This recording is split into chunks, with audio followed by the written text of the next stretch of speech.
ವರ್ಷಾನುಗಟ್ಟಲೆ ಅಲಿಯುವಂತಹದ್ದು ಒಂದೊಂದು ಕೆಲಸಕ್ಕಾಗಿರೋದು ಈಗ ಗಮನಿಸಿದ್ದೇನೆ. ಯಾಕೆ ಈ ರೀತಿ ಆಗ್ತಾ ಇದೆ? ಜನ ಯಾಕೆ ಅಲಿತಾ ಇದ್ದಾರೆ? ಆ ಅಲಿಯುವಂತ ಜನಗಳನ್ನ ಶೋಷಣೆ ಮಾಡಲಿಕ್ಕೆ ಮಧ್ಯವರ್ತಿಗಳು ಯಾಕೆ ಒಪ್ಕೊಳ್ತಾ ಇದ್ದಾರೆ? ಯಾಕೆ ಜನ ಮಧ್ಯವರ್ತಿಗಳಿಗೆ ಬಲಿ ಆಗ್ತಾ ಇದ್ದಾರೆ ಅಂತ ಕಾರಣಗಳನ್ನ ಹುಡುಕುವಂತ ಪ್ರಯತ್ನ ಮಾಡಿದ್ದೇನೆ. 2-3 ಪ್ರಮುಖ ಕಾರಣಗಳು ಜನ ಅಲಿಯುವಂತದ್ದು ನಾನು ಗಮನಿಸಿದ್ದೇನೆ. ಒಂದು, ನಮ್ಮ ತಹಶೀಲ್ದಾರರ ನ್ಯಾಯಾಲಯ ಇದೆ, ತಹಶೀಲ್ದಾರ್ ಕೋರ್ಟ್, AC ಕೋರ್ಟ್ ಇದೆ.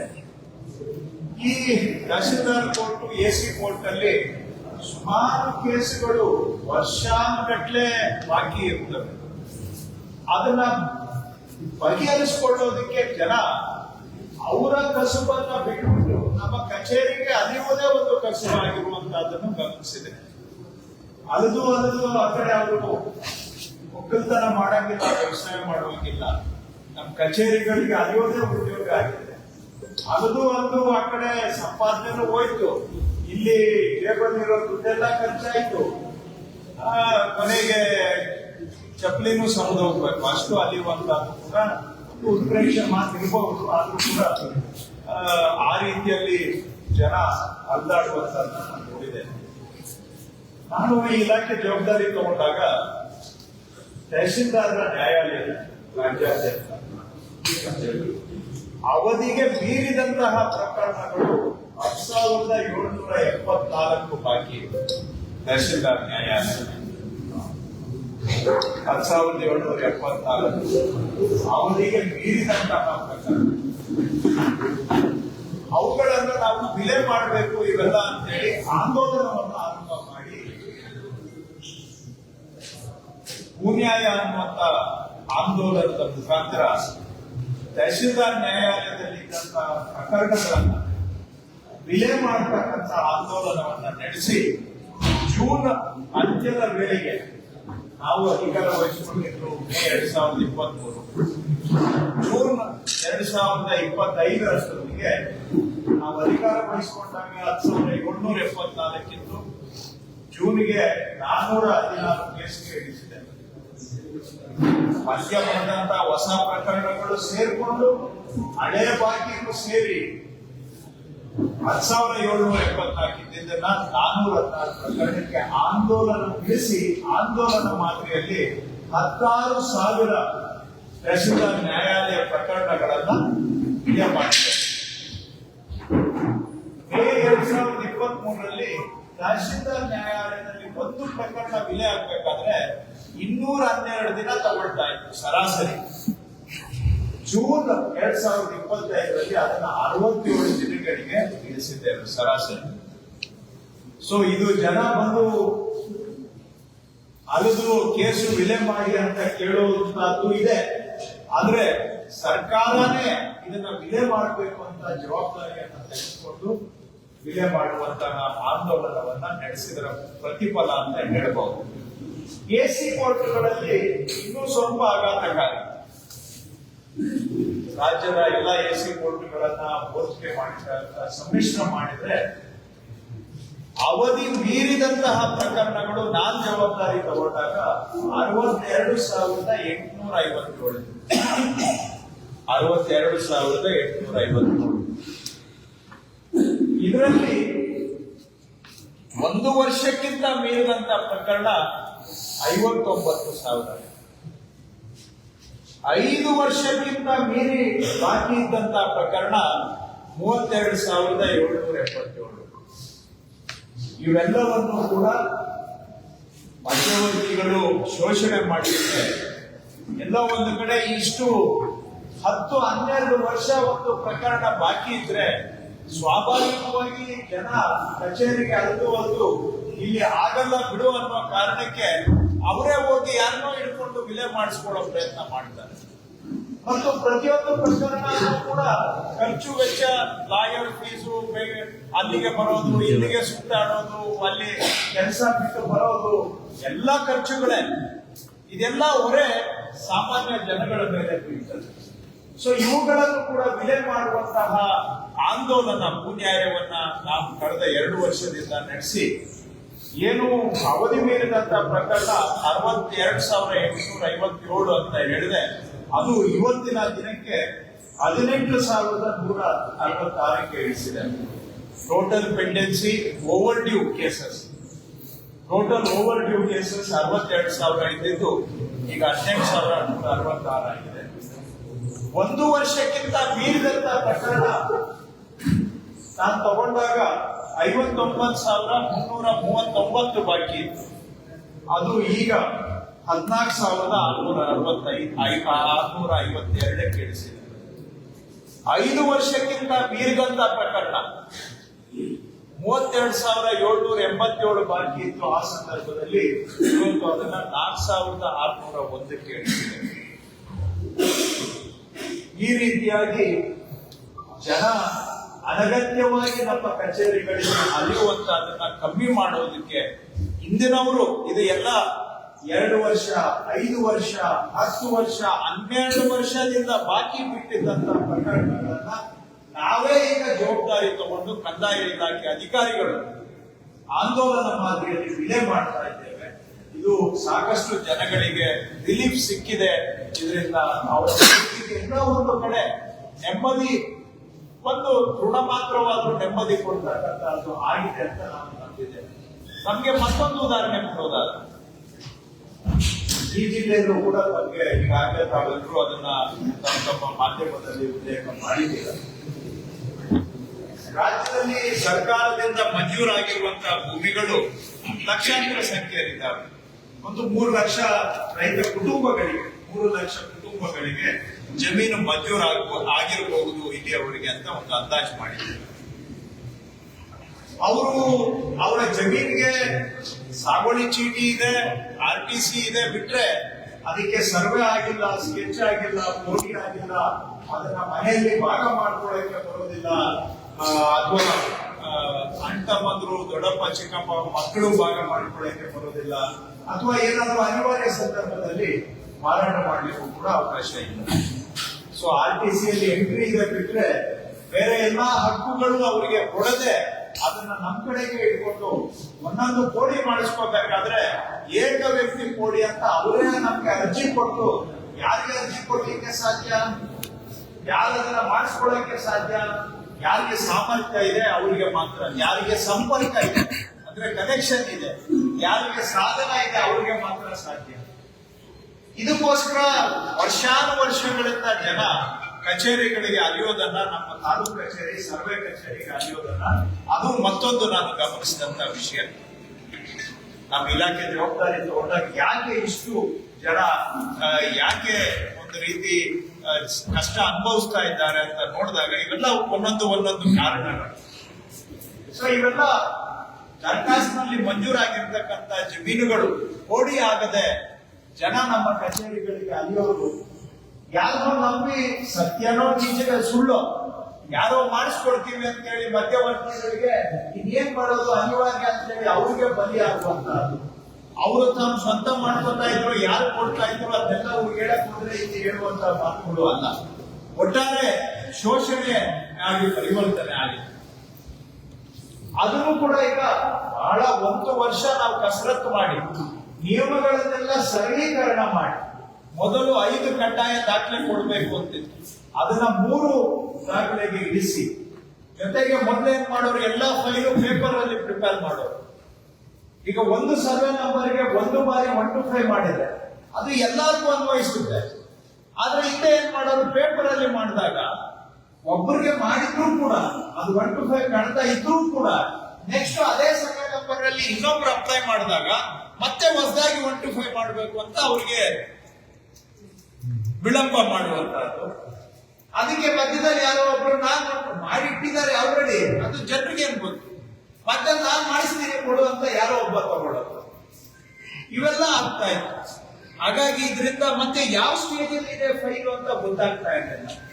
ಸೊ ಅದಕ್ಕಾಗಿ ಈಗ ಎಂಟೈರ್ 1 to 5 ಮಾಡೋ ಪ್ರಕ್ರಿಯೆಯನ್ನ ಆನ್ಲೈನ್ ಅಲ್ಲಿ ತಗೊಂಡು ಬಂದು ಡಿಜಿಟೈಸ್ ಮಾಡಿ, ಆ ಸರ್ವೆ ನಂಬರ್ ಅಲ್ಲಿ ಇರೋ ಜನಗಳು ಯಾರು ನಮ್ಗೆ ಅರ್ಜಿ ಕೊಡೋದು ಬೇಕಾಗಿಲ್ಲ, ನಾವೇ ಅವ್ರದ್ದು ಕಡತವನ್ನ 1 to 5 ಕಡತವನ್ನ ತಯಾರು ಮಾಡಿ ನಾವೇ ಸರ್ವೆ ಮಾಡಿ ಕೊಡ್ತಕ್ಕಂತಹ ನನ್ನ ಭೂಮಿ ದರಖಾಸ್ತು ಕೋಡಿ ಅಭಿಯಾನವನ್ನ ರಾಜ್ಯದಲ್ಲಿ ನಾವು ಆರಂಭ ಮಾಡಿದ್ದೇವೆ.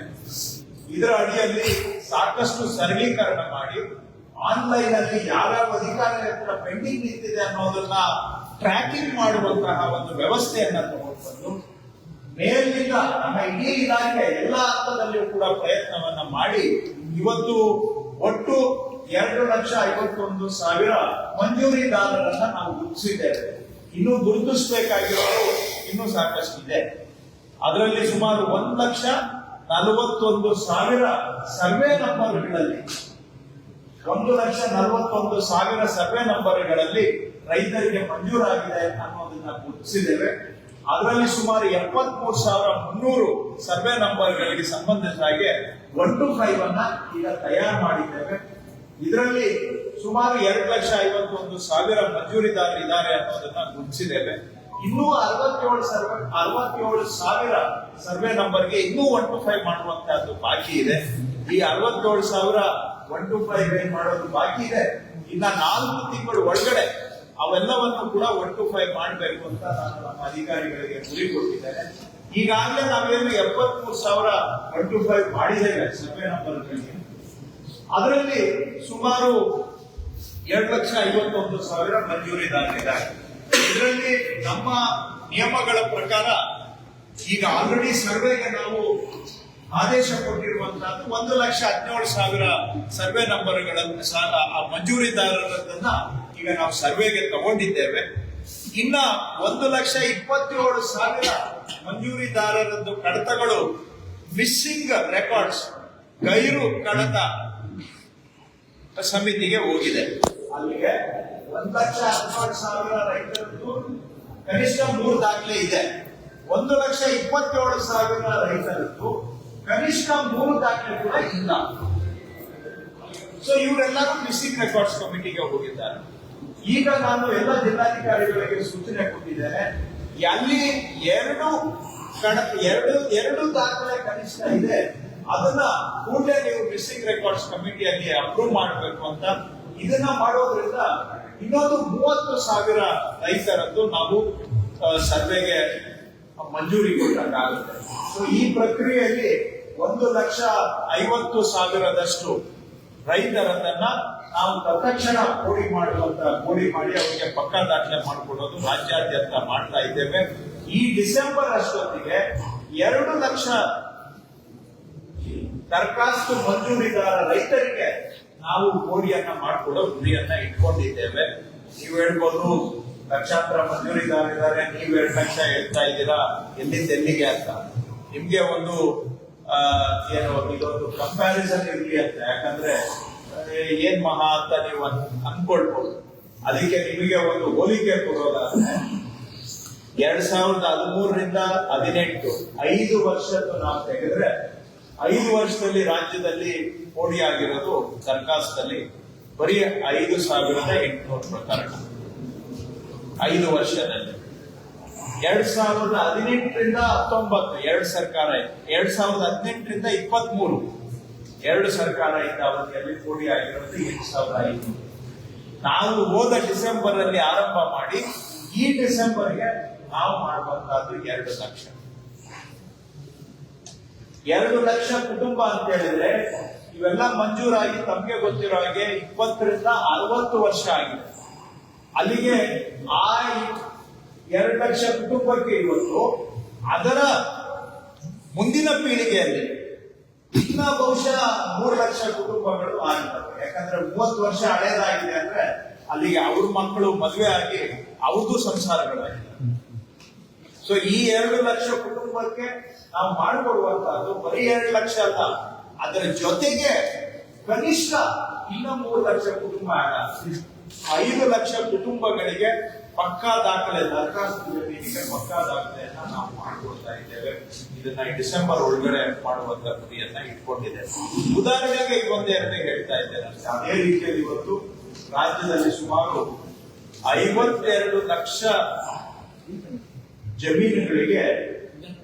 ಜಮೀನುಗಳು ಮೃತರಾಗಿರುವವರ ಹೆಸರಿನಲ್ಲೇ ಮುಂದುವರೆದಿದ್ದಾರೆ, ಭೌತಿಕತೆ ಆಗಿಲ್ಲ. ಮೊದಲೆಲ್ಲ ಅವರು ಇಂಡಿವಿಜುವಲ್ ಆಗಿ ಬಂದು ಭೌತಿಕತೆಗೆ ಅರ್ಜಿ ಕೊಡ್ಬೇಕಾಗಿತ್ತು.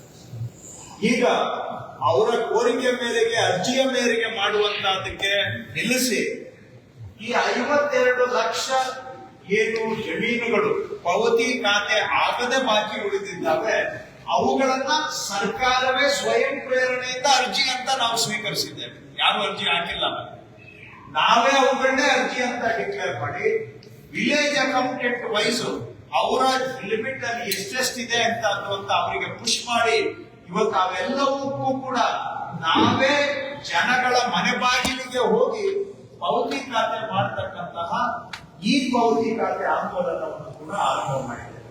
ಕಳೆದ 3 ತಿಂಗಳಿಂದ ಇದು ರಾಜ್ಯಾದ್ಯಂತ ನಡೀತಾ ಇದೆ. ನಿಮ್ಗೆ ಗೊತ್ತಿರೋ ಹಾಗೆ ಪಾವತಿ ಖಾತೆಯನ್ನು ಕೂಡ ಅವರು ಮೃತರ ಒಬ್ರು ತೀರೋಗಿದ್ರೆ ಅವರ ವಾರಸುದಾರ ಕುಟುಂಬಗಳು 2 ಅಥವಾ 3 ಇರ್ತವೆ. ಸೊ ನಾವು ಒಂದು ಜಮೀನ್ಗೆ ಮಾಡಿಕೊಟ್ರೆ ಬಹುಶಃ ಅದರಿಂದ 2-3 ಕುಟುಂಬಕ್ಕೆ ಅನುಕೂಲ ಆಗುತ್ತೆ. ಸೊ ಇದನ್ನು ಕೂಡ ಈಗ ಆರಂಭ ಮಾಡಿ ರಾಜ್ಯಾದ್ಯಂತ ಬಹಳ ಭರದಿಂದ ಇದು ಸಾಗಿದೆ. ಈಗ ಆಲ್ರೆಡಿ 2,71,000 ಇಂತಹ ಜಮೀನುಗಳಿಗೆ ನಾವು ಪಾವತಿ ಖಾತೆಯನ್ನ ಮಾಡಿಕೊಟ್ಟಿದ್ದೇವೆ ಕಳೆದ ಈ ಅಭಿಯಾನದ ಅಡಿಯಲ್ಲಿ. ಸೊ ಅದು ಕೂಡ ಒಂದು ಅಭಿಯಾನ ಮಾದರಿಯಲ್ಲಿ ಮುಂದುವರಿಸಿದ್ದೇವೆ. ಹಾಗೇನೆ ನಿಮ್ಮ ಹಾಸನ ಜಿಲ್ಲೆಯಲ್ಲೂ ಕೂಡ ನಾನು ನೋಡಿದ್ದೇನೆ. ಹಾಗೆ ಬೆಂಗಳೂರು ಸುಮಾರು ಜಿಲ್ಲೆಗಳು ಇದು ಅದು ಅಂತ ಹೆಸರು ಹೇಳೋದು ಬೇಡ. ಈ ನಮ್ಮ ತಾಲೂಕು ಕಚೇರಿಗಳಲ್ಲಿ ದಾಖಲೆಗಳನ್ನ ಕಿತ್ತುವುದು, ಫೋರ್ಜರಿ ಮಾಡೋದು, ನಕಲಿ ದಾಖಲೆಗಳನ್ನ ಸೃಷ್ಟಿ ಮಾಡಿ ಕಡತದಲ್ಲಿ ಸೇರಿಸುವಂತಹದ್ದು ಸಾಕಷ್ಟು ನಡೆದಿದೆ. ಎಷ್ಟು ಪ್ರಮಾಣ ನಡೆದಿದೆ ಅಂತ ಅಂದಾಜು ಮಾಡ್ಲಿಕ್ಕೆ ಆಗುದಿಲ್ಲ, ಆದ್ರೆ ಸಮಾಜಕ್ಕೆ ಹಾನಿಯಾಗುವಷ್ಟು ಪ್ರಮಾಣದಲ್ಲಷ್ಟು ನಡೆದಿದೆ. ಇದು ಒಂದು ಏನು ಇವೆಲ್ಲ ಫ್ರಾಡ್ ಮಾಡುವಂತ. ಎರಡನೇದು, ಎಷ್ಟೋ ದಾಖಲೆಗಳು ಕಳೆದು ಹೋಗಿ ನಿಜವಾದ ಜನರಿಗೂ ಕೂಡ ತೊಂದರೆ ಆಗ್ತಾ ಇದೆ. ಇನ್ ಕೆಲವರದ್ದು ಕಳೆದು ಹೋಗಿಲ್ಲ, ಈ ಶೆಲ್ಫ್ ಅಲ್ಲಿ ಇರ್ಬೇಕಾಗಿರೋದನ್ನ ತಗೊಂಡೋಗಿ ಇನ್ನೊಂದು ಶೆಲ್ಫ್ ಅಲ್ಲಿ ಇಟ್ಬಿಟ್ಟು ಅದು ಕೂಡ ಈಗ ಪತ್ತೆ ಆಗ್ತಾ ಇಲ್ಲ ಅಂತ ಹೇಳಿ ಅದರಿಂದನೂ ಜನ ನಮ್ಮ ಕಚೇರಿಗಳಿಗೆ ಅಲಿತಾ ಇದ್ದಾರೆ. ಯಾಕೆಂದ್ರೆ ಇದೆಲ್ಲ ಯಾಕೆ ಹೇಳ್ತಾ ಇದ್ದೀವಿ ಅಂದ್ರೆ ನಮ್ಮ ಕಚೇರಿಗೆ ಯಾಕೆ ಅಲಿತಾ ಇದ್ದಾರೆ ಅನ್ನೋದನ್ನ ನಾವು ಅನಲೈಸ್ ಮಾಡಿದ್ದೇವೆ. ಆಮೇಲೆ ಒಂದು ದಾಖಲೆ ಪಡ್ಕೊಳ್ಳಕ್ಕೆ ನಮ್ಮ ಕಚೇರಿಗೆ ಬಂದ್ರೆ ಅವರು ಎಗೇನು ಅದು ಏನೋ ಮಾಮೂಲಿ ದಾಖಲೆ ಆದ್ರೆ ಸಿಕ್ಬಿಡ್ತದೆ, ಸ್ವಲ್ಪ ಇಂಪಾರ್ಟೆಂಟ್ ದಾಖಲೆ ಆದ್ರೆ ಮತ್ತೆ ಹೋಗ್ಬೇಕು. ಜನ ಹೇಳಿದ್ದು ಹೇಳ್ತಾ ಇದ್ದೀವಿ, ಎಷ್ಟು ಮಟ್ಟಿಗೆ ಸತ್ಯ ಅದು ಬೇರೆ ವಿಷಯ. ಜನ ದಾಖಲೆ ಪಡ್ಕೋಬೇಕಾದ್ರೂ ನಾವು ಮಧ್ಯವರ್ತಿಗಳಿಗೆ ಮಾರು ಹೋಗ್ಬೇಕು ಅನ್ನುವಂತ. ಸೊ ಇದಕ್ಕೂ ಕಡಿವಾಣ ಹಾಕ್ಬೇಕು. ಮತ್ತೆ 4ನೇ ವಿಷಯ, ಎಷ್ಟೋ ಹಳೇ ದಾಖಲೆಗಳು ಇವತ್ತು ಶಿಥಿಲಾವಸ್ಥೆಯಲ್ಲಿದ್ದಾವೆ. ಅವನ್ನ ನಾನು ಏನಾದ್ರೂ ಸರ್ಟಿಫೈಡ್ ಕಾಪಿ ಕೇಳಿದ್ರೆ ಅದನ್ನ ನಾನು ಸರ್ಟಿಫೈಡ್ ಕಾಪಿ ಪ್ರಿಂಟ್ ಮಾಡಕ್ಕೆ ಜೆರಾಕ್ಸ್ ಮಾಡಕ್ ಹೋದ್ರು ಕೂಡ ಎಲ್ಲ ಫ್ರೀ ಆಗೋಗುತ್ತೆ. ಆ ಸ್ಟೇಜ್ ಅಲ್ಲಿ ಇದ್ದಾವೆ ಕೆಲವು ದಾಖಲೆಗಳು. ನಾನು ಒಂದು ಬಾರಿ ಜೆರಾಕ್ಸ್ ಮಾಡಿದಷ್ಟು ಅದ್ರ ಆಯುಸ್ಸು ಇನ್ನ ಕಡಿಮೆ ಆಗುತ್ತೆ. ಸೊ ಇದಕ್ಕೊಂದು ಶಾಶ್ವತ ಪರಿಹಾರ, ನಕಲಿ ಫೋರ್ಜರಿ ಫ್ರಾಡ್ ಮಾಡೋದಕ್ಕೆ. ಎರಡನೇದು, ಕಳೆದು ಹೋಗುವಂತಹದ್ದು ಆಗಬಾರದು. ಇನ್ನ 3ನೇದು, ಮಿಸ್ಪ್ಲೇಸ್ ಆಗಬಾರದು. ಮತ್ತು ಶಿಥಿಲಾವಸ್ಥೆಯಲ್ಲಿರುವಂತಹ ರೆಕಾರ್ಡ್ಸ್ ಕಾಪಾಡಬೇಕು, ಸಂರಕ್ಷಣೆ ಮಾಡಬೇಕು. ಹಾಗೂ ಇಷ್ಟೂ ದಾಖಲೆಗಳು ಜನರಿಗೆ ಅವರ ಫಿಂಗರ್ ಟಿಪ್ಸ್ ಅಲ್ಲಿ ಸಿಗ್ತವೆ. ದಾಖಲೆ ಪಡ್ಕೊಳ್ಳೋಕ್ಕೋಸ್ಕರ ನಮ್ಮ ಕಚೇರಿಗಳಿಗೆ ಅಲಿಯುವಂತದ್ದು ಆಗಬಾರ್ದು. ಯಾರೋ ದಾಖಲೆ ಸರ್ಟಿಫೈಡ್ ಕಾಪಿ ತಗೊಳ್ಳಕ್ಕೆ ಮಧ್ಯವರ್ತಿಗಳ ಹಾವಳಿಗೆ ಸಿಕ್ಕಬಾರದು ಅಂತ ಹೇಳಿ ಭೂ ಸುರಕ್ಷಾ ಅಂತ ಕಾರ್ಯಕ್ರಮ ಮಾಡ್ತಾ ಇದ್ದೇವೆ. ಇದರಲ್ಲಿ ನಾವು ಫಸ್ಟ್ ಎಸ್ಟಿಮೇಟ್ ಮಾಡಿದ್ದೇವೆ ಇಂಥ ದಾಖಲೆಗಳು ಎಷ್ಟಿರಬಹುದು ಅಂತ. ನಮ್ಮ ಪ್ರಕಾರ ಒಂದು 100 ಕೋಟಿ ಪುಟಗಳಷ್ಟು ದಾಖಲೆಗಳು ಇರಬಹುದು ಅಂತ ಅಂದಾಜು ಮಾಡಿದ್ದೇವೆ ತಹಶೀಲ್ ಆಫೀಸಲ್ಲಿ. ಆಮೇಲೆ ಎಸಿದು ಬೇರೆ, ಡಿಸಿದು ಬೇರೆ. ತಹಶೀಲ್ ಆಫೀಸಿಂದ ಶುರು ಮಾಡಿದ್ದೇವೆ. ತಹಶೀಲ್ ಆಫೀಸಲ್ಲಿ ಸುಮಾರು 100 ಕೋಟಿ ಪುಟಗಳ ದಾಖಲೆಗಳು. ಈಗ ಅದನ್ನ ಎಲ್ಲ ಇಂಥ A and B category records ಅನ್ನ ನಾವು ಸ್ಕ್ಯಾನ್ ಮಾಡ್ತಾ ಇದ್ದೇವೆ. ಸೊ ಈಗ ಆಲ್ರೆಡಿ 36 ಕೋಟಿ ಪುಟಗಳನ್ನ ಸ್ಕ್ಯಾನಿಂಗ್ ಮಾಡಿದ್ದೇವೆ. ಜಾನ್ವರಿ ಅಷ್ಟೊತ್ತಿಗೆ ಬಾಕಿ ಇರ್ತಕ್ಕಂಥ ಪುಟಗಳನ್ನು ಕೂಡ ಸ್ಕ್ಯಾನ್ ಮಾಡಿ, ಈ ಸ್ಕ್ಯಾನ್ ಮಾಡೋದ್ರಿಂದ ಅನುಕೂಲ ಏನು? ಫೋರ್ಜರಿ ಆಗೋದು ಈಗ ಆಗಿರೋದು ಆಗ್ಬಿಟ್ಟಿದೆ. ಇನ್ನು ಮುಂದೆ ಫೋರ್ಜರಿ ಮಾಡಕ್ಕಾಗಲ್ಲ, ನಕಲಿ ಮಾಡಕ್ಕಾಗಲ್ಲ, ಕ್ರಿಯೇಟ್ ಮಾಡಿ ಸೃಷ್ಟಿ ಮಾಡಿ ಸೇರ್ಸಕ್ಕಾಗಲ್ಲ. ಮುಂದೆ ಅಟ್ಲೀಸ್ಟ್ ಆಗಿರೋ ಅನಾಹುತ ಆಗಿದೆ, ಅದಕ್ಕೂ ಕೆಲವು ಅದನ್ನು ನೈಜತೆಯನ್ನ ಪರಿಶೀಲನೆ ಮಾಡೋದಕ್ಕೆ ಅದಕ್ಕೂ ಒಂದು ಪ್ರೊಸೀಜರ್ ಕೊಡ್ತಾ ಇದ್ದೀವಿ. ಅದನ್ನೆಲ್ಲ ಒಪ್ಕೊಂಡ್ಬಿಡ್ತೀವಿ ಅಂತಲ್ಲ, ಆದ್ರೆ ಅಟ್ಲೀಸ್ಟ್ ಇನ್ನು ಮುಂದೆ ಆಗೋದಕ್ಕೆ ಅವಕಾಶ ಕೊಡೋದಿಲ್ಲ. ಸ್ಕ್ಯಾನಿಂಗ್ ನಡೆದಿದೆ ಅದರಿಂದ. ಎರಡನೇದು, ಮಿಸ್ಪ್ಲೇಸ್ ಮಾಡಕ್ಕಾಗಲ್ಲ. ನೀವು ಎಲ್ಲಾದ್ರೂ ಇಟ್ಟಿರಿ ರೆಕಾರ್ಡ್ ರೂಮ್ ಅಲ್ಲಿ, ಎಲ್ಲಾ ಹುಡುಗಿ ನಾವು ಇವಾಗ ಏನೇನಿದೆ ಎಲ್ಲ ಸ್ಕ್ಯಾನಿಂಗ್ ಮಾಡ್ತಾ ಇದ್ದೀವಿ.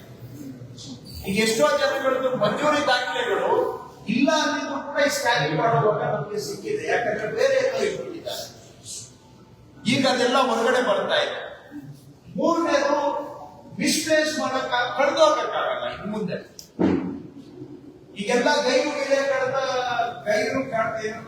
ವಿಲೆಗೆ ಯಾಕೆ ಬರ್ತಾ ಇದೆ? ಕಳೆದೋಗಿದಾವೆ ಅಂತ ಬರ್ತಾ ಇದೆ. ಇನ್ಮೇಲೆ ಯಾವ ದಾಖಲೆಯನ್ನು ಕಳೆದಾಕಕ್ಕಾಗಲ್ಲ. ಉದ್ದೇಶಪೂರ್ವಕವಾಗಿ ಆಗ್ಲಿ ಅಥವಾ ಗೊತ್ತಿಲ್ಲದೆ ಆಗಲಿ ಕಳೆಯೋ ಪ್ರಶ್ನೆ ಬರಬಾರ್ದು. ಮತ್ತು ಇಷ್ಟೂ ದಾಖಲೆಗಳನ್ನ ಸ್ಕ್ಯಾನ್ ಮಾಡಿ ಇಷ್ಟನ್ನು ಕೂಡ ನಾವು ಆನ್ಲೈನ್ ಅಲ್ಲಿ ಜನ ಅವರ ಫಿಂಗರ್ ಟಿಪ್ಸ್, ಬೆರಳ ತುದಿಯಲ್ಲಿ ಅವರೇ ಅವ್ರು ಕೂತಿದ್ ಮನೆಯಲ್ಲಿ, ಮನೆ ಸೋಫಾ ಬಿಡದೆ ಅವರು ಸರ್ಟಿಫೈಡ್ ಕಾಪಿಯನ್ನ ತಗೊಳ್ಬಹುದು ಆನ್ಲೈನ್. ನಮ್ಮ ಕಚೇರಿಗೆ ಬರೋದು ಬೇಕಾಗಿಲ್ಲ, ಅಲಿಯೋದು ಬೇಕಾಗಿಲ್ಲ, ಮಧ್ಯವರ್ತಿಗಳಿಗೆ ಸಿಗಾಕೊಳ್ಳೋದು ಬೇಕಾಗಿಲ್ಲ, ಅವ್ರ ಊರು ಬಿಟ್ಟು ತಾಲೂಕು ಕೇಂದ್ರಕ್ಕೆ ಬರೋದು ಬೇಕಾಗಿಲ್ಲ. ಅವ್ರಿಗೆ ಮನೆಯಲ್ಲೇ ಕುತ್ಕೊಂಡು ಆನ್ಲೈನ್ ಅಲ್ಲಿ ಪಡ್ಕೊಳ್ಳುವಂತ ಸರ್ಟಿಫೈಡ್ ಕಾಪಿ, ಅದನ್ನು ಕೂಡ ಇದರಲ್ಲಿ ಈಗಾಗಲೇ ಚಾಲನೆ ಮಾಡಿದ್ದೇವೆ. ಲಕ್ಷಾಂತರ ಜನ ಈಗ ಸರ್ಟಿಫೈಡ್ ಕಾಪಿಯನ್ನ ಆನ್ಲೈನ್ ಅಲ್ಲೇ ಪಡ್ಕೊಳ್ತಾ ಇದ್ದಾರೆ. ಆಲ್ರೆಡಿ ಸಿಗ್ತಾ ಇದೆ, ಅದು ನಡೆದಿದೆ. ನೀವು ಹೇಳ್ಬೋದು ಎಲ್ಲರೂ ಕೂಡ ಆನ್ಲೈನ್ ಅಲ್ಲಿ ಅಪ್ಲೈ ಮಾಡಕ್ಕಾಗುತ್ತ? ಇಲ್ಲ ಅಂತ ಹೇಳಿದ್ರೆ ನಾವು ತಾಲೂಕು ಕಚೇರಿಗೆ ಬರೋದು ಬೇಕಾಗಿಲ್ಲ. ಎಲ್ಲ ನಾಡು ಕಚೇರಿಯಲ್ಲಿ ನಾವು ಅವರು ಅಲ್ಲಿ ಆಪರೇಟರ್ ಇರ್ತಾರೆ, ಅವರ ಸಹಾಯ ತಗೊಂಡು ಕೂಡ ಆನ್ಲೈನ್ ಅಲ್ಲಿ ಪಡ್ಕೋಬಹುದು. ತೀರಾ ನಿಮ್ಗೆ ಅನಿವಾರ್ಯ ಇದೆ ಅಥವಾ ನಿಮ್ಗೆ ತೀಟೆ ಇದೆ ಅಂತ ಹೇಳೋ ಪದ ಸರಿನೋ ತಪ್ಪು, ನಿಮ್ಗೆ ಅಷ್ಟು ಇದೆ ಅಂದ್ರೆ ಬೇಕಾದ್ರೆ ತಾಲೂಕು ಆಫೀಸ್ಗೆ ಬರ್ಬೋದು. ಬಟ್ ನಮ್ಮ ಉದ್ದೇಶ ಇದು, ಯಾಕಂದ್ರೆ ದಾಖಲೆಗಳು ಪಡ್ಕೊಳ್ಳೋದ್ರ ಬಗ್ಗೆನೂ ಕೂಡ ಜನ ಬಹಳ ಸಮಸ್ಯೆಗಳನ್ನ ಹೇಳ್ತಾರೆ. ಈ ತರಹ ಒಂದ್ 3 ಉದಾಹರಣೆ ಹೇಳಿದೆ ಅಷ್ಟೇ. ಆ ತರ ಹೇಳ್ತಾ ಹೋದ್ರೆ ಇನ್ನು ಹೇಳ್ಬೋದು. ಹುಡುಕಿ ಯಾಕೆ ಈ ಜನಗಳು ಇಷ್ಟೊಂದು ಸಮಸ್ಯೆಗಳು ಆಗ್ತಾ ಇದೆ ಅನ್ನೋದನ್ನ ಅರ್ಥ ಮಾಡಿಕೊಂಡು ಅದಕ್ಕೆ ಪರಿಹಾರಗಳನ್ನ ಕೊಡ್ತಕ್ಕಂತಹ ಪ್ರಯತ್ನವನ್ನ ಮಾಡ್ತಾ ಬಂದಿದ್ದೇವೆ. ಇನ್ನೂ ಮಾಡುವಂತಹದ್ದು ಬಹಳ ಇದೆ, ಮಾಡ್ತೇವೆ, ಇನ್ನು ಬಿಡೋದಿಲ್ಲ, ಇನ್ನು ಮಾಡೋದು ಬಹಳ ಇದೆ. ಇದು ನಮ್ಮ ಕಂದಾಯ ಇಲಾಖೆ ಹೇಗೆ ಅಂದ್ರೆ ಆಗದಷ್ಟು ಆಳ ಬಾರಿ ಇದು ಮಾಡಿದಷ್ಟು ಇನ್ನೂ ಬಾಕಿ ಇರುತ್ತೆ. ನಮ್ಗೆ ಗೊತ್ತಾಗೋದು 50% ಗೊತ್ತಾಗಲ್ಲ. 50% ಅಲ್ಲಿ ಜನ ಏನೇನಕ್ಕೂ ಬರ್ತಾರೆ. ಆದ್ರೆ ಅಟ್ಲೀಸ್ಟ್ ಇಂಪಾರ್ಟೆಂಟ್ ಯಾವುದು, ಯಾವ ಕೆಲಸಕ್ಕೆ ಹೆಚ್ಚಿನ ಜನ ಬರ್ತಾರೆ ಅಂತವುಗಳನ್ನ ಹುಡುಕಿ ಅಂತವುಗಳು ಇನ್ಮೇಲೆ ಸೀಮ್ಲೆಸ್ ಆಗಿ ಆಗ್ಬೇಕು. ನಾನಿದ್ದಾಗ ಆಗುವುದು ಅಂತಲ್ಲ, ಅದು ವ್ಯವಸ್ಥೆಯಲ್ಲೇ ಆಗ್ಬೇಕು. ಎಲ್ಲಾನು ಕೂಡ ಆ ತರ ಸಿಸ್ಟಮ್ಗೆ ಇವತ್ತು ತೆಗೆದುಕೊಂಡು ಬರ್ತಾ ಇದ್ದೇವೆ. ಇನ್ನೂ ಮಾಡುವಂತದ್ದು ಬಹಳ ಇದೆ. ಹಾಸನ ಜಿಲ್ಲೆಯಲ್ಲೂ ತಮಗೆ ಗೊತ್ತಿರೋ ಹಾಗೆ ಸುಮಾರು 10,000 ಈಗಾಗಲೇ ನಾವು ದರಖಾಸ್ತು ಕೂಲಿಯನ್ನ ಮಾಡಿದ್ದೇವೆ. ಇಲ್ಲಿ ಹಾಸನ ಜಿಲ್ಲೆಯಲ್ಲಿ ಈ ಪೌತಿ ಖಾತೆ ಆಂದೋಲನ ಅಂದ್ರೆ ಗುಪ್ತರಾಗಿರುವ ಜಮೀನು ಅವರ ವಾರಸುದಾರರಿಗೆ ಪೌತಿಯನ್ನ ನಾವೇ ಸರ್ಕಾರನೇ ಮನೆ ಬಾಗಿಲಿಗೆ ಹೋಗಿ ಮಾಡಿಕೊಡುವಂತದ್ದು, ಅದು ಕೂಡ ನಡೆದಿದೆ. ಇದರ ಜೊತೆಗೆ ಇನ್ನು ಹಾಸನ ಜಿಲ್ಲೆಯಲ್ಲೂ ನಾನಾ ಸಮಸ್ಯೆಗಳು ಇದ್ದಾವೆ, ಇಲ್ಲ ಅಂತಲ್ಲ. ನಿಮ್ಮೆಲ್ಲರೂ ಸಹಕಾರ, ಎಲ್ಲ ಜನಪ್ರತಿನಿಧಿಗಳ ಸಹಕಾರ, ಅವರ ಸಲಹೆ ತೆಗೆದುಕೊಂಡು ಆದಷ್ಟು ನಮ್ಮ ಕಡೆಯಿಂದ ಏನ್ ಮಾಡ್ಲಿಕ್ಕೆ ಸಾಧ್ಯ, ವಿಶೇಷವಾಗಿ ಹಾಸನ ಜಿಲ್ಲೆಯ ಸಮಸ್ಯೆಗಳನ್ನ ಪರಿಹರಿಸುವಂತ ಮತ್ತು ಹಾಸನ ಜಿಲ್ಲೆ ಅಭಿವೃದ್ಧಿ ಪಥದಲ್ಲಿ ಸಾಗುವಂತಹ ನಮ್ಮ ಕಡೆಯಿಂದ ಏನು ಪ್ರಯತ್ನ ಆಗಬೇಕು, ಅದಕ್ಕೆ ಆರಂಭದಲ್ಲಿ ಹೇಳಿದಾಗೆ ಪ್ರಾಮಾಣಿಕವಾದಂತಹ ಪ್ರಯತ್ನ ಮಾಡ್ತೇನೆ. ನಿಮ್ಮೆಲ್ಲರ ಸಹಕಾರ ಇರಲಿ ಅಂತ ಆಶಿಸ್ತೀನಿ. ಸರ್, ಈಗ ಡಾಕ್ಯುಮೆಂಟ್ ಮಿಸ್ಸಿಂಗ್ ಅಂತ ಹೇಳಿ ರಾಷ್ಟ್ರಪತಿ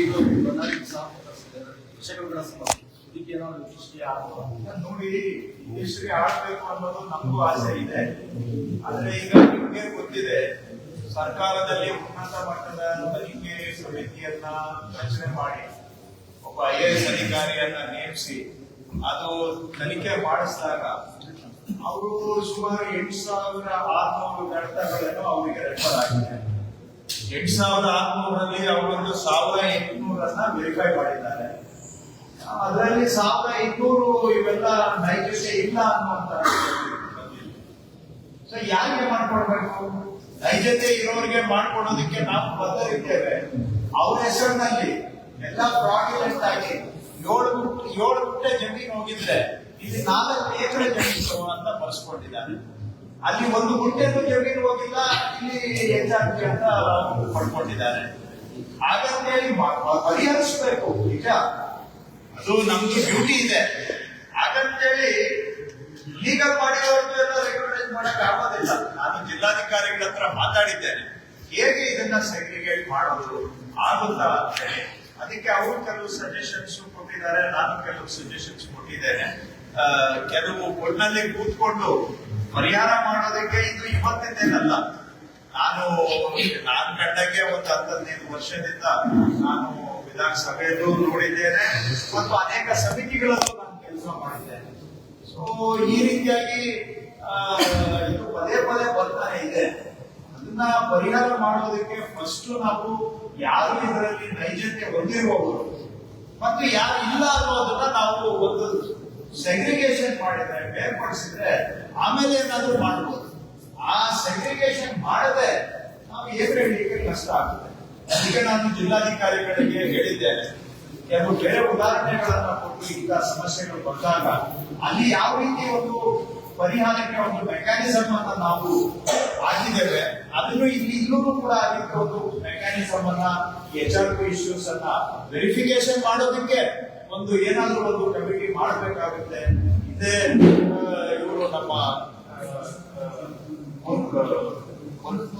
ಮೌಸಿನ್ ಅವರು ಸ್ವಲ್ಪ ಕೆಲಸ ಮಾಡಿದ್ರು, ಬಟ್ ಅಲ್ಲಿಗೆ ಮಾಡಿ ಅಲ್ಲೇ ನಿಂತೋಯ್ತಲ್ಲ, ಆಮೇಲೆ ಮುಂದಕ್ಕೆ ಹೋಗ್ಲಿಲ್ಲ. ಅವರು ವೆರಿಫಿಕೇಶನ್ ಮಾಡಿದ್ದಿದೆ, ಅವರು ವೆರಿಫಿಕೇಶನ್ ಮಾಡಿದ್ದು ನೈಜತೆ ಇಲ್ಲ, ಇದು ಫ್ರಾಡ್ ಅಂತ ಹೇಳಿದ್ರು ಕೂಡ ಕೆಲವರು ಅದನ್ನ ಮಾಡಿ ಅಂತ ಹೇಳಿ ಆದೇಶಗಳು ಕೊಟ್ಟಿರೋದು ಹೆಂಗ್ ಮಾಡಕ್ಕಾಗುತ್ತೆ? ಎಲ್ಲ ನಮ್ದೇ ಕಮಿಟಿಯಲ್ಲಿ ಅದು ಫ್ರಾಡ್ ಅಂತ ಬಂದಿರೋವಾಗ ಯಾರೋ ಹೇಳ್ತಾರೆ ಅಂತ ಹೇಳ್ಬಿಟ್ಟು ಅದನ್ನ ನಾವು ಮಾಡಿ ಅಂತ ಡೈರೆಕ್ಷನ್ಸ್ ಬಂದಿದೆ. ಅದೆಲ್ಲ ಮಾಡ್ಲಿಕ್ಕೆ ಆಗೋದಿಲ್ಲ. ಒಟ್ಟಾರೆ ಆದ್ರೆ ಹೇಳೋದು ಇಶ್ಯೂ ಸರಿ ಇದೆ, ನಿಜವಾಗಿ ಇರೋರಿಗೆ ಪರಿಹಾರ ಕೊಡಬೇಕು, ಅದಕ್ಕೆ ಪ್ರಯತ್ನವನ್ನು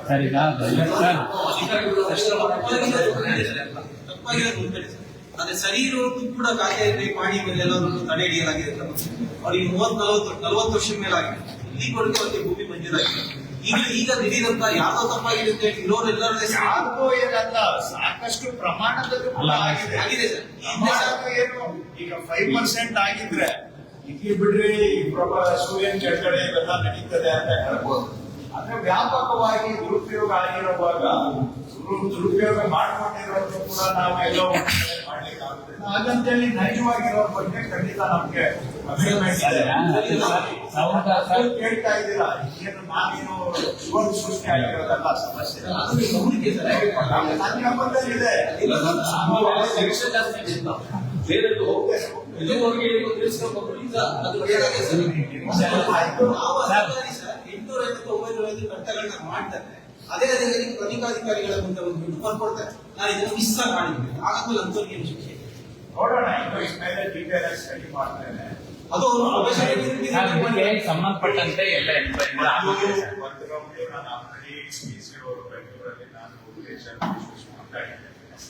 ನಾನು ಸ್ವಲ್ಪ ಹೇಗೆ ಇದನ್ನ ನಾವು ಕೇಸ್ ಬೈ ಕೇಸ್ ವೆರಿಫಿಕೇಶನ್ ಹೇಗೆ ಮಾಡಬೇಕು ಅಂತ ನಾವು ಒಂದು ಐಡಿಯಾ ಮಾಡಿದ್ದೇವೆ. ನೋಡೋಣ, ಇನ್ನು ನಾನು ಮೇಲ್ಮಟ್ಟದಲ್ಲಿ ಮಾತಾಡಿದೆ, ಅದನ್ನ ಹೇಳಲಿಕ್ಕೆ ಹೋಗುದಿಲ್ಲ. ಅದನ್ನ ಲೀಗಲಿ ಮಾಡಕ್ಕಾಗುತ್ತಾ ಸ್ಟಡಿ ಮಾಡಿ ಅಂತ ಅವ್ರಿಗೆ ಹೇಳಿದ್ದೇನೆ. ಸೊ ಅವರು ಲೀಗಲಿ ಈ ರೀತಿ ಮಾಡ್ಬೋದು ಅಂತ ಹೇಳಿದ್ರೆ ನಾನು ಆಮೇಲೆ ಉಗಿಸ್ಕೆ ಹೇಳಿದ್ದೆ. ಯಾಕಂದ್ರೆ ಯಾರಾದ್ರೂ ವೆರಿಫೈ ಮಾಡ್ಬೇಕಲ್ಲ, ಕೇಸ್ ಬೈ ಕೇಸ್ ಅಂತ ಎಸ್ಟಾಬ್ಲಿಷ್ ಮಾಡಬೇಕು. ಒಂದು ಕಮಿಟಿ ಮಾಡಬೇಕು, ಹೊಸಿದ ತರಾನೇ ಒಂದು ಕಮಿಟಿ ಮಾಡಬೇಕು, ಫುಲ್ ಟೈಮ್ ಮಾಡಬೇಕು. ಏನಾಗುತ್ತೆ, ಸರ್ಕಾರದಲ್ಲಿ ನಾವು ಎಲ್ಲಾರ್ಗೂ ದಿನದಲ್ಲಿ 10 ಗಂಟೆ ಅಷ್ಟು ಕೆಲಸ ಒತ್ತಡ ಇರುತ್ತೆ. ಅದ್ರ ಮಧ್ಯೆ ಅಡಿಷನಲ್ ಆಗಿ ಮಾಡಿದ್ರೆ ಪ್ರಾಕ್ಟಿಕಲಿ ಆಗೋದಲ್ಲ. ಸೊ ಫುಲ್ ಟೈಮ್ ಇದಕ್ಕೆ ಕಮಿಟಿ ಮಾಡಬೇಕು ಅಂತ ಯಾವ ತರ ಮಾಡಬಹುದು ಅಂತ ಒಂದು ಹೇಳಿದೀನಿ. ಸೊ ಲೀಗಾಲಿಟಿ ಚೆಕ್ ಮಾಡ್ಕೊಂಡು ಮೇಲಿಂದ ಕೊಡ್ಕೊಂಡು ಅದ್ರ ಕಡೆ ಏನು ಒಟ್ಟಿನಲ್ಲಿ ಮಾಡ್ಬೇಕು ಅಂತ ನೀವು ಹೇಳಕ್ ಮುಂದೆ ನಾನು ಆಲ್ರೆಡಿ ಇದೆ ಹಾಸನ ಸರ್ ಈಗ ಒಂದು ಈಗ ಆಲ್ರೆಡಿ ಏನು ಸೀಸ್ ಮಾಡಿದ್ದಾರೆ ಫೈಲ್ ಸರ್, ಸೌರಾಷ್ಟ್ರ ಹೆಸರಿನಲ್ಲಿ 375 ಫೈಲ್ಗಳು ಅವ್ರು ಫೇಕು ಇದು ಅಂತ ಆಗಿದೆ ಸರ್. ಈಗ ಪ್ರಶ್ನೆ ಅವನು ರಿಪೋರ್ಟ್ ರಿಪೋರ್ಟ್ ಅಲ್ಲಿ 1500 ಹೌದು ಸರ್, ಹೌದು ಸರ್. 1200. ನೈಜತೆ ಇಲ್ಲ ಅಂತ ಹಾ, ಬಂದಿದೆ. ಹಾ, ಎಸ್ ಸರ್. 1200.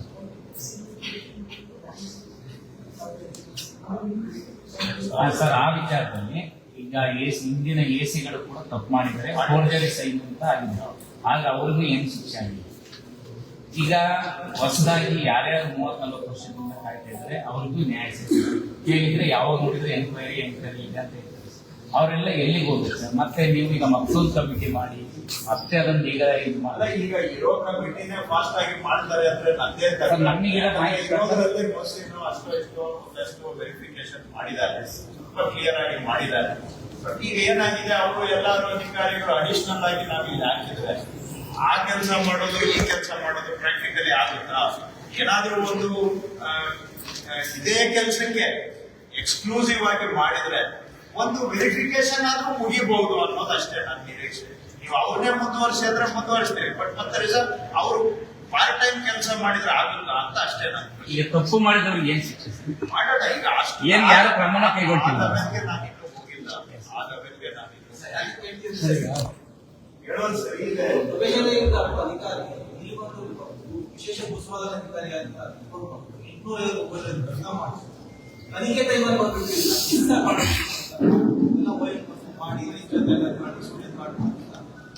ಅವರಿಗೇನು ಏನ್ ನೀವು ಏನು ಕ್ರಮ ಕೈಗೊಳ್ತೀರಿ? ತಪ್ಪು ಮಾಡಿದವ್ರಿಗೆ ಏನು ಕ್ರಮನೇ ಇಲ್ಲ.